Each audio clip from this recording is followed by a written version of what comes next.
আমার জানা মতো এইরকম একটা শিরিকের আগাছা ব্রাহ্মণবাড়িয়াতে গজাইছে। কিসের আগাছা? শিরিকের একটা আগাছা ব্রাহ্মণবাড়িয়ায় গজাইছে। যেই ব্রাহ্মণবাড়িয়ায় ফখরে বাঙ্গালের জন্ম, যেই ব্রাহ্মণবাড়িয়ায় মুফাসসির হুজুরের জন্ম, যেই ব্রাহ্মণবাড়িয়ায় মুফতি হুজুরের জন্ম, এই ব্রাহ্মণবাড়িয়ায় একটা বাউল সম্রাটের জন্ম। হে ওলির শানের নামে, নবীর শানের নামে শিরিকি গান গায়। কিসের নামে? কি গান? শানের নামে গান, শানের। এবার বলেন, এই জিনিসগুলি দেওয়ার মালিক তোর বাপ না আল্লাহ? যেই জিনিস আল্লাহ ছাড়া আর কারো মধ্যে নাই, এটা বাবার মধ্যে আছে বলার নাম ওই শিরিক। যেই জিনিস, যেই গুণ আল্লাহ ছাড়া আর কারো মধ্যে নাই, এই গুণ অন্য কারো মধ্যে আছে মনে করার নাম, আছে বলার নাম ওই শিরিক। এই শিরিকি গান শয়তানে এই বাউলারে শিখাই দিল কেন? মানুষের ইমান ধ্বংস করার ব্যবস্থা। কাজে এই বাউল সম্রাট হইল শয়তানের হাতিয়ার। আল্লাহর নিরীহ বান্দাদের ইমান ধ্বংস করার জন্য বাউল সম্রাট শয়তানের হাতিয়ার। শিরিকটা বুঝলেন কিনা? যেই গুণ আল্লাহ ছাড়া আর কারো মধ্যে নাই, এই গুণ অন্য কারো মধ্যে আছে বলার নামই শিরিক। কোনো কিছু চাইয়া খালি হাতে না ফিরার জায়গায় একমাত্র আল্লাহর দরবার, খাজা বাবার দরবার নয়। খাজা বাবার দরবার নয়। কাজেই কেউ ফিরে না খালি হাতে খাজা বাবার দরবারে। কথাটা শিরিক। যে শুনে সেও শিরিক করে, যে সমর্থন দেয় সেও শিরিক করে, যে প্রতিবাদ করে না হেও বুবা শয়তান। এই জন্য রসুলের হাদিসটা আমাদেরকে পরিষ্কারভাবে বুঝতে হবে, মনে রাখতে হবে। রাসূল বলেন, আমি বলি সাহাবী তুমি শিখো। বন্দার কাছে আল্লাহর পাওনা হইল, বন্দা আল্লাহর সাথে খাজা বাবারে শরিক কইরা আল্লাহর ইবাদত করবে না। লা শরিক জান্না, বন্দা আল্লাহরে লা শরিক জান্না আল্লাহর ইবাদত করবে। এই ইবাদতটাই হইল বন্দার কাছে আল্লাহর পাওনা। গেল আল্লাহর পাওনা। বুঝা থাকলে বলেন, সূরা নাহলের 90 নম্বর আয়াতে যে আল্লাহ বলছেন, পাওনাদারের পাওনা দিয়া দাও। আমার কাছে সর্বপ্রথম পাওনাটা কার? আল্লাহর। কি পাওনা? আল্লাহ শরিক জান্না আল্লাহর ইবাদত করব আমি, এইটাই আমার কাছে আল্লাহর পাওনা। এরপরে রাসূল বলেন, যেভাবে বান্দার কাছে আল্লাহর একটা পাওনা আছে, তেমনি ভাবে আল্লাহর কাছেও বান্দার একটা পাওনা আছে। আল্লাহর কাছে বান্দার পাওনাটা হইল জান্নাত। আল্লাহর কাছে বান্দার পাওনাটা হইল জান্নাত। এরপরে রাসূল বলেন, যেই বান্দা আল্লাহর পাওনা দিয়া দিব, আল্লাহ সেই বান্দার পাওনা দিয়া দিবেন। কি বুঝলেন?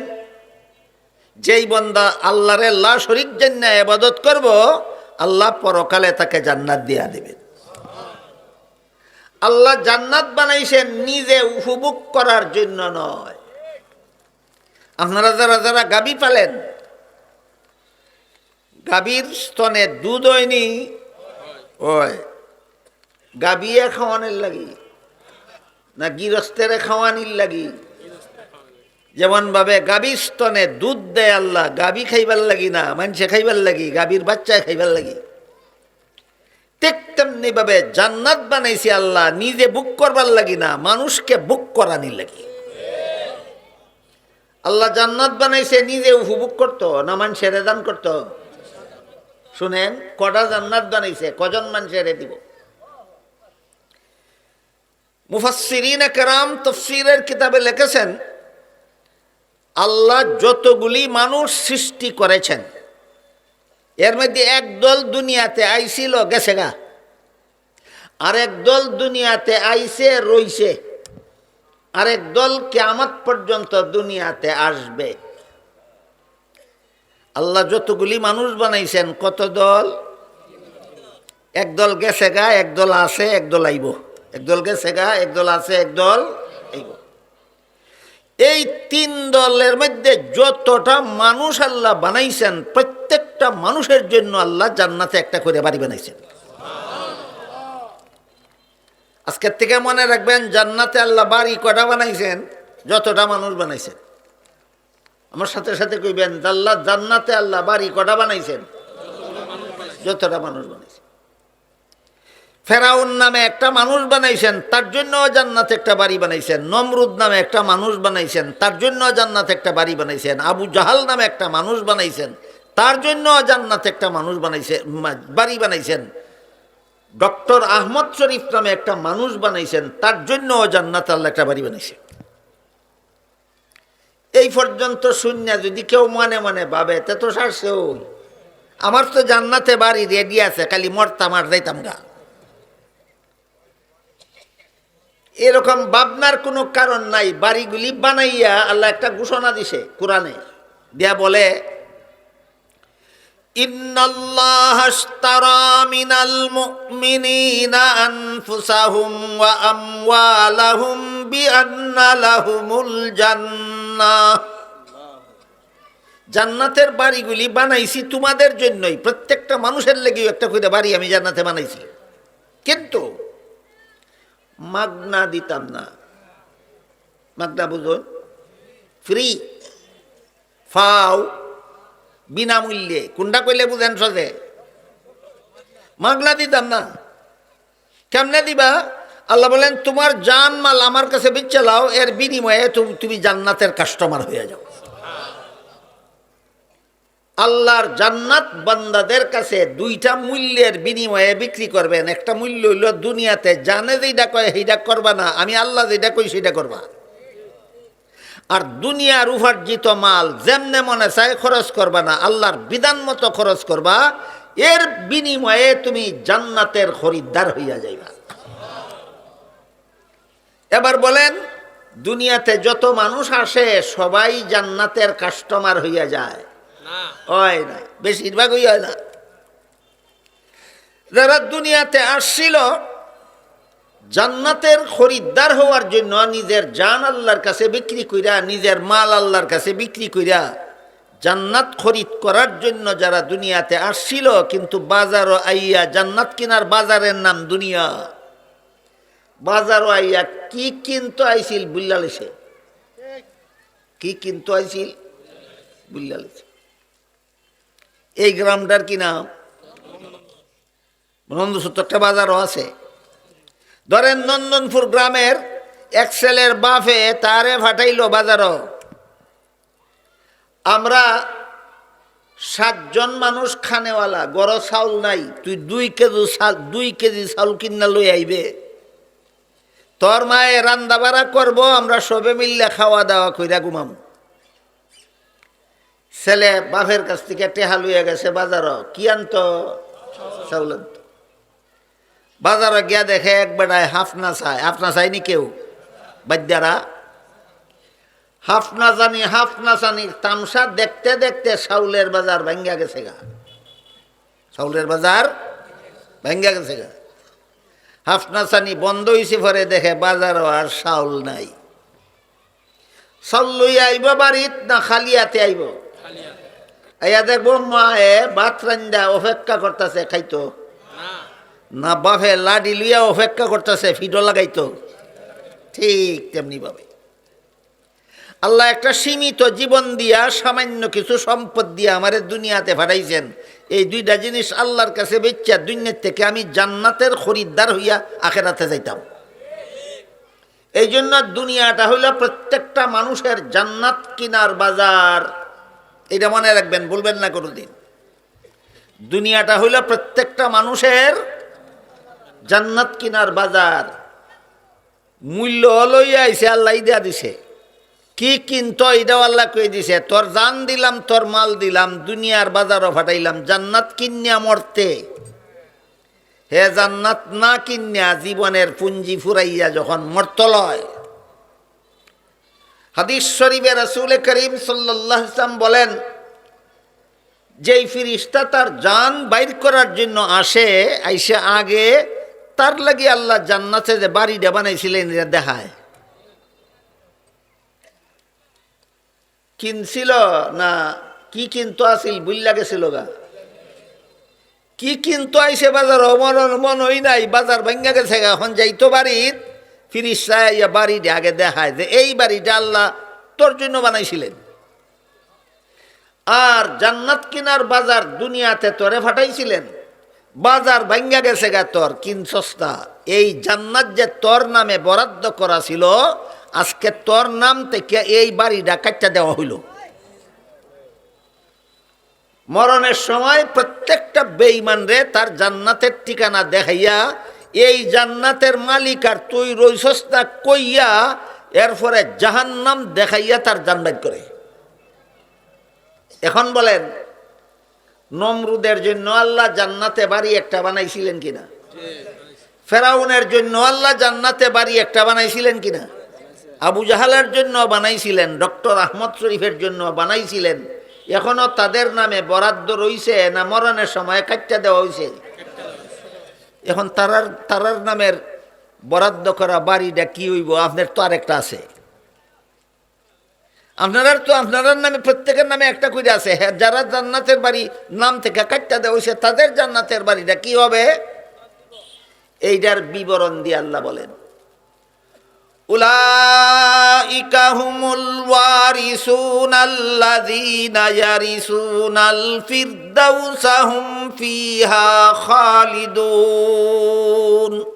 হে মুমিন মুসলমানেরা, তোমাদের জন্য জান্নাতের বরাদ্দ করা বাড়িটা যদি কিন্না মরতে পারো, তাইলে যাদের নামের বরাদ্দ করা জান্নাতের বাড়ি না কিন্না মইরা গেছে গা, তাদের খালি বাড়িটা আমি আল্লাহ তোমাদেরকে দিয়া দেব বোনাস। আপনার নামের বরাদ্দটা আপনি কিন্না পাইবেন, আর ফেরাউন, নমরুদ, কারুন, হামান, সাদ্দাদ, আবু জাহাল, আবুল আহাব, আহমদ শরীফ, তসলিমা নাসরিন এদের নামের বরাদ্দকৃত জান্নাতের বাড়িটা আপনারা বোনাস চাইবেন।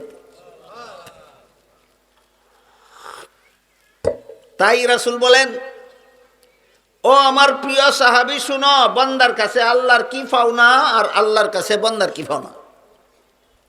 বান্দার কাছে আল্লাহর পাওনা হইল বান্দা আল্লাহরে লা শরীক জান্না আল্লাহর ইবাদত করবে, এটাই বান্দার কাছে আল্লাহর পাওনা। আর আল্লাহর কাছে বান্দার পাওনা হইল তোমার নামে বরাদ্দ করা বাড়ি তোমারে কিনবার লাগি ওই দুনিয়াতে পাঠাইছে, কিনবা আর যাইবা জান্নাতে চিরকালের জন্য প্রবেশ করবা, এটাই আল্লাহর কাছে তোমার পাওনা।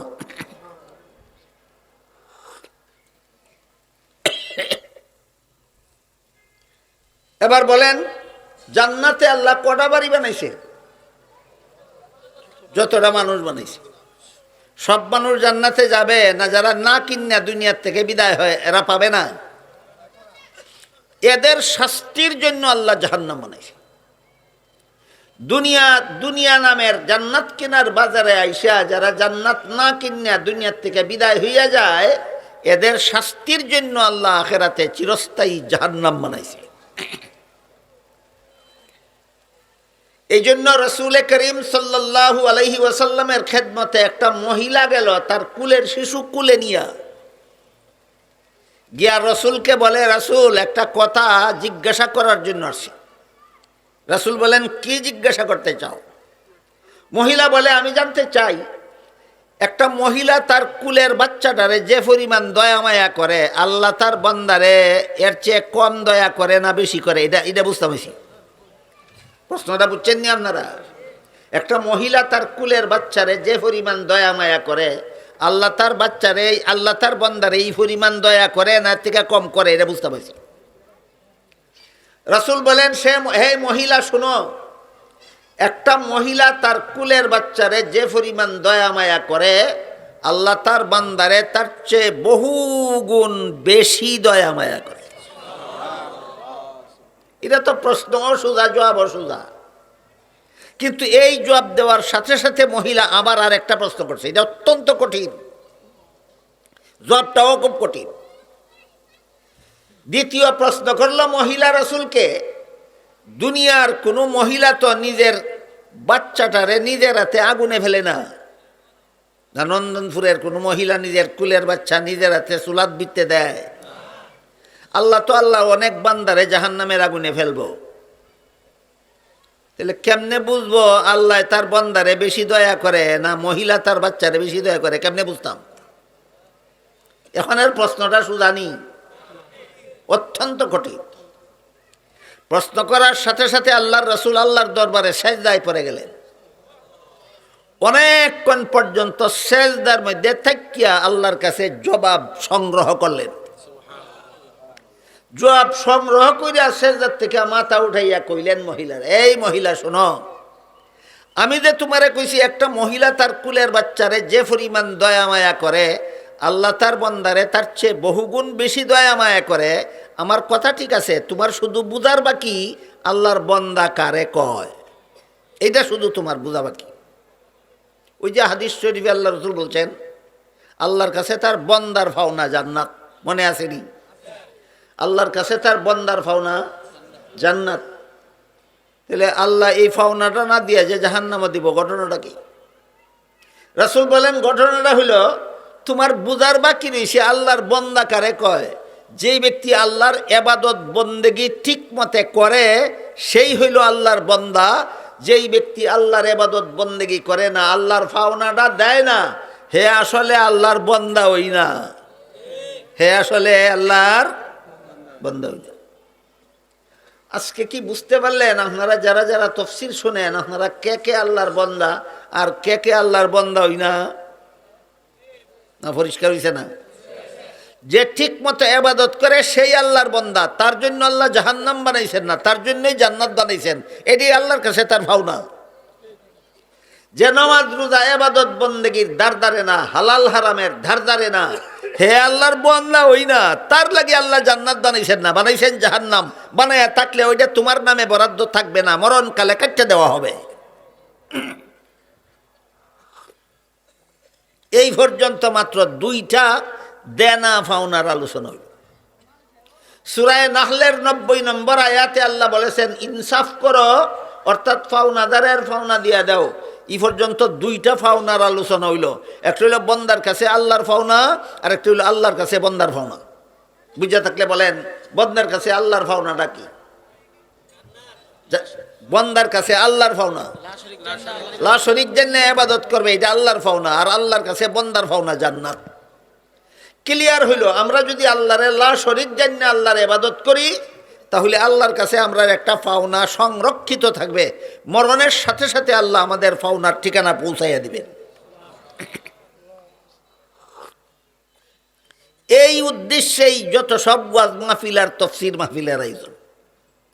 আল্লাহর পাওনাটা বুঝা যেন আমি পরিশোধ করতে পারি, আর মরণের পরই আল্লাহর কাছ থেকে আমার পাওনাটা যেন বুঝা নিতে পারি।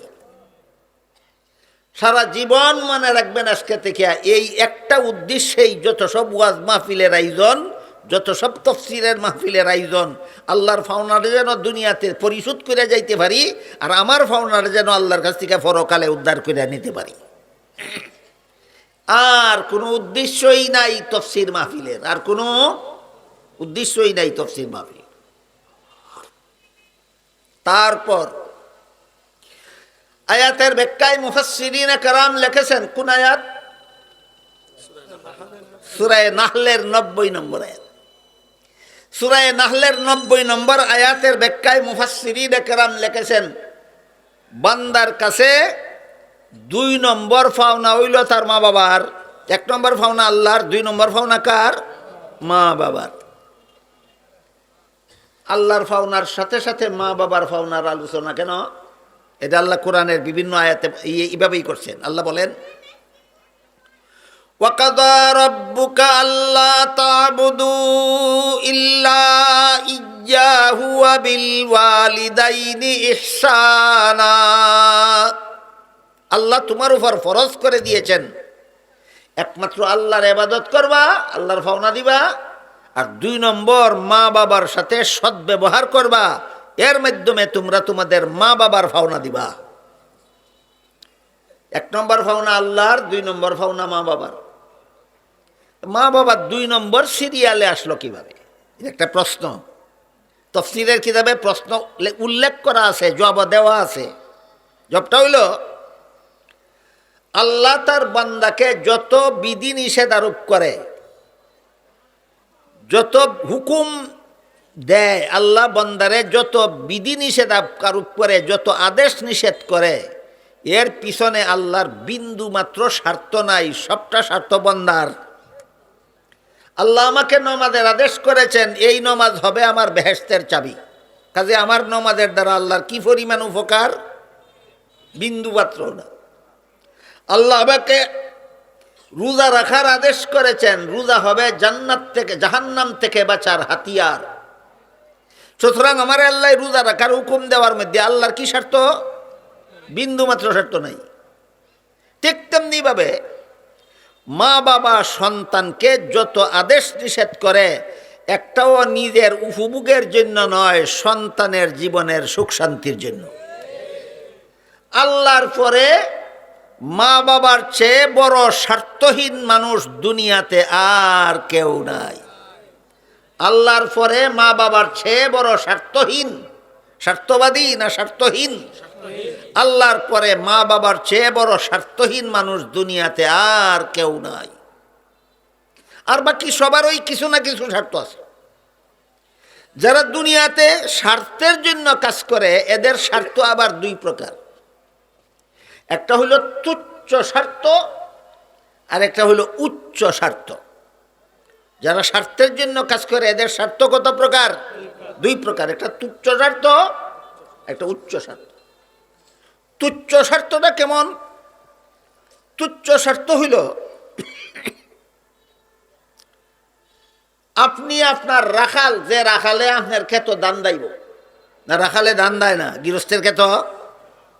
আপনি আপনার রাখাল রে হুকুম দিলেন, অমুক ক্ষেতের দান আজকে দাইবা, বিকাল পর্যন্ত দাইয়া শেষ করবা, বিকালে তুমি বেতন পাইবা 500 টাকা। এই যে আপনার রাখাল রে একটা হুকুম দিলেন, বিনা স্বার্থে না ফসল তোলার স্বার্থে? ফসল তোলার স্বার্থে। রাখালে আপনার ক্ষেতে সারাদিন দান দাইব বিনা স্বার্থে, না 500 টাকা বেতন পাওয়ার স্বার্থে? বেতন পাওয়ার স্বার্থে। গৃহস্থের স্বার্থটাও ক্ষণস্থায়ী, এই কিয়ের কামলার স্বার্থটাও ক্ষণস্থায়ী। কামলার স্বার্থটাও, এটার নাম তুচ্ছ স্বার্থ, এটার নাম তুচ্ছ স্বার্থ। কিন্তু আলেমগঞ্জে দুনিয়ার মানুষকে ওয়াজ নসিহত করেন, তফসির করেন, কোরআন হাদিসের কথা শুনান, জাহান্নাম থেকে বাঁচার পথ দেখাইয়া দেন, জান্নাত পাওয়ার পথ দেখাইয়া দেন। এখানে আলেমদের স্বার্থ আছে। সেটা কি? যে এর উসিলায় আল্লাহ যদি আমারে মাফ করে। এটা তুচ্ছ স্বার্থ নয়, উচ্চ স্বার্থ। বলেন, আলেমরা আপনাদের বিনা স্বার্থে ওয়াজ করে না স্বার্থে? ক্ষেতের কামলার মতো তুচ্ছ স্বার্থ না উচ্চ স্বার্থ? উচ্চ স্বার্থ কি? আমার গুনাহগার মুখে কোরআন হাদিসের কথা শুনে একটা মানুষ যদি নামাজি হয়, একটা মানুষের কলেমা যদি সংশোধন হয়, একটা মানুষ ঈমান যদি হেফাজত করতে পারে, আল্লাহ এর উসিলায় আমারে আখিরাতে নাজাত দান করবে। তুচ্ছ স্বার্থ না উচ্চ স্বার্থ? উচ্চ স্বার্থ। কিন্তু যে সমস্ত মৌলবীরা কয় তোমরার মাহফিলও আমি 1 ঘন্টা বয়ান করম, 1 লাখ টাকা দেওয়ান লাগবো, কয়নি?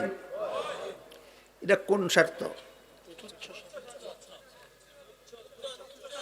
তোমার মতো বক্তার আর ক্ষেতের দান দেওয়া কামলার মধ্যে বেশ কম কত?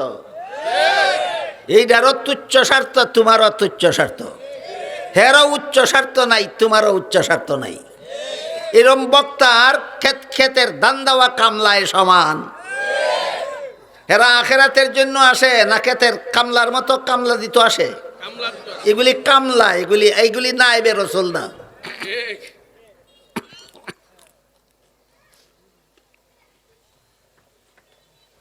স্কুলে মাস্টার ছাত্রদেরকে সারাদিন লেখাপড়া করায়, কোনো স্বার্থ নাই। মাস শেষে বেতন দেব, মাস শেষে, এটা মাস্টারের স্বার্থ। সরকারি অফিসারেরা সারাদিন সরকারের দেওয়া ডিউটি করে, কোনো স্বার্থ নাই। কি স্বার্থ? মাস শেষে সরকারি বেতন পাইব। কর্মচারীরা সারাদিন দোকানে আপনার বেচা কিনা আপনার মাল বেচা কিনার কাম করে, কোনো স্বার্থ নাই। মাস শেষে বেতন পাইব। আপনি সারাদিন খেতে হালগিরস্তি করেন, কোনো স্বার্থ নাই, ফসল পাইবেন। এবার বলেন মা বাপের সন্তান দেখো, বাবা ফরাত যাও, ফরাটা শিক্ষা লাও, বাবা ফরাটা না শিক্ষা ঘুমাইও না, এটা কোন স্বার্থে? কোনো স্বার্থ নেই, কোনো স্বার্থ নেই। আমি জান্নাতে যাব না জাহান্নামে যাব সেটা আমার আমলের উপর নির্ভর করে। বাবা তোরে ফরা শিখবার কথা কই, আমার স্বার্থে না, বাবা তোর জীবনটা সুখী হওয়ার জন্য। কথাগুলি বুঝা থাকলে এবার বলেন, বন্দারে আল্লাহ যত আদেশ নিষেধ করে উচ্চ স্বার্থে না তুচ্ছ স্বার্থে না বিনা স্বার্থে, তেমনি ভাবে মা বাবা তার সন্তানরে আদেশ নিষেধ করে উচ্চ স্বার্থেও নয় তুচ্ছ স্বার্থেও নয়, একমাত্র বিনা স্বার্থে। এই জন্য আল্লাহ বলেন ওয়াকাযা রাব্বুকা আল্লা তা'বুদু ইল্লা ইয়্যাহু ওয়া বিল ওয়ালিদাইনি ইহসানা ইম্মা ইয়াবলুগান্না ইনদাকাল কিবারা আহাদুহুমা আও কিলাহুমা ফালা তাকুল লাহুমা উফফিন ওয়া লা তানহারহুমা ওয়া কুল লাহুমা কাওলান কারীমা। আল্লাহ বলেন একমাত্র আল্লাহর ইবাদত করো, এটা তোমার উপর ফরজ। এরপর পরই তুমি মা বাবার সাথে সদ্ব্যবহার করো, এটাও তোমার উপর ফরজ। সুতরাং বান্দার কাছে আল্লাহর পাওনা হইল ইবাদত, আর সন্তানের কাছে মা বাবার পাওনা হইল সদ্ব্যবহার। সন্তানের কাছে মা বাবার পাওনা সদ্ব্যবহার। এই সদ্ব্যবহারের ব্যাখ্যা কি? চমৎকার ব্যাখ্যা, মনে রাখা দরকার, বোঝা দরকার জীবনভর। আল্লাহ বলেন সদ্ব্যবহারের ব্যাখ্যা হইল ইম্মা ইয়াবলুগান্না ইনদাকাল কিবারা আহাদুহুমা আও কিলাহুমা ফালা তাকুল লাহুমা উফফিন ওয়া লা তানহারহুমা ওয়া কুল লাহুমা কাওলান কারীমা। সদ্ব্যবহারের ব্যাখ্যা হইল তোমার মা তোমার বাবা যদি তোমাকে কোনো হালাল কাজের আদেশ করে, হারাম কাজের আদেশ করলে পালন করা যাবে না। হাদিস শরীফে আল্লাহর রাসূল বলে দিয়েছেন লা তাআতা লি মাখলুকিন ফি মাসিয়াতিল খালিক, যার আদেশ মানলে আল্লাহর আদেশ লঙ্ঘন হয় তার আদেশ মানা যাবে না। মা বাপে যদি কয় চুরি করে আন না টেহা দেয়, এটা মানন যেত না। মা বাপে যদি কয় সুদের কারবার করে আন না আমরা টেহা দেয়, এটা মানন যেত না, এটা হারাম কাজের আদেশ। এই রকম হারাম কাজ ছাড়া কোনো হালাল কাজের আদেশ যদি তোমার মা আর তোমার বাবা তোমাকে করে, আর তুমি কাজটা ঠিক মতো করো, ঠিক মতো তাদের আদেশটা পালন কইরা যদি কও ইস, তোমার ইসের ব্যাখ্যা হইল বাবা তোমার হুকুমটা পালন করতে আমার কষ্ট হইছে, এই ইসের ব্যাখ্যা।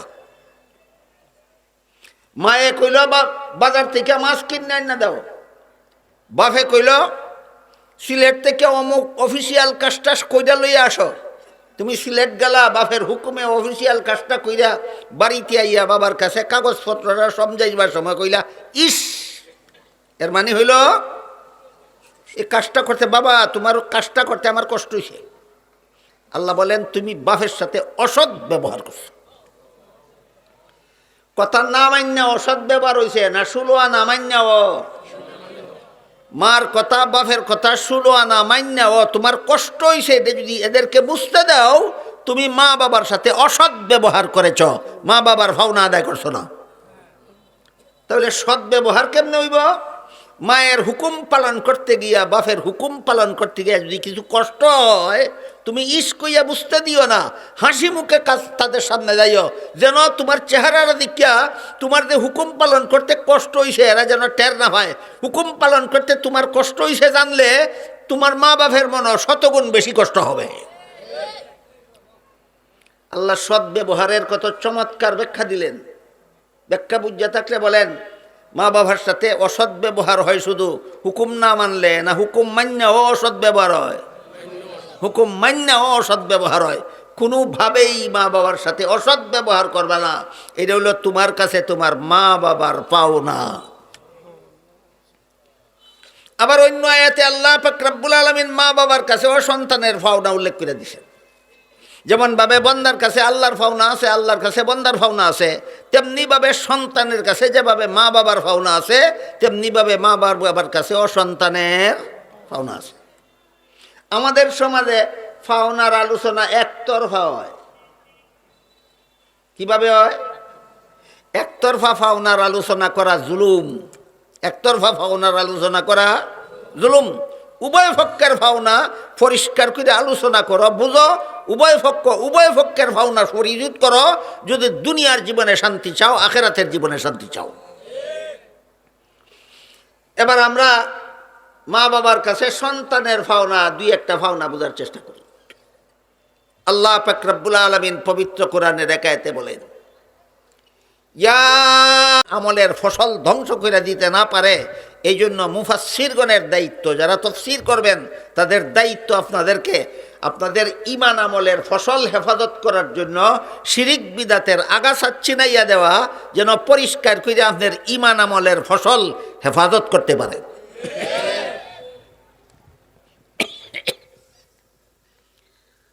আমার জানা মতো এইরকম একটা শিরিকের আগাছা ব্রাহ্মণবাড়িয়াতে গজাইছে। কিসের আগাছা? শিরিকের একটা আগাছা ব্রাহ্মণবাড়িয়ায় গজাইছে। যেই ব্রাহ্মণবাড়িয়ায় ফখরে বাঙ্গালের জন্ম, যেই ব্রাহ্মণবাড়িয়ায় মুফাসসির হুজুরের জন্ম, যেই ব্রাহ্মণবাড়িয়ায় মুফতি হুজুরের জন্ম, এই ব্রাহ্মণবাড়িয়ায় একটা বাউল সম্রাটের জন্ম হয়েছে। হ্যাঁ, ওলির শানের নামে, নবীর শানের নামে শিরিকি গান গায়। কিসের নামে কি গান? শানের নামে গান, শানের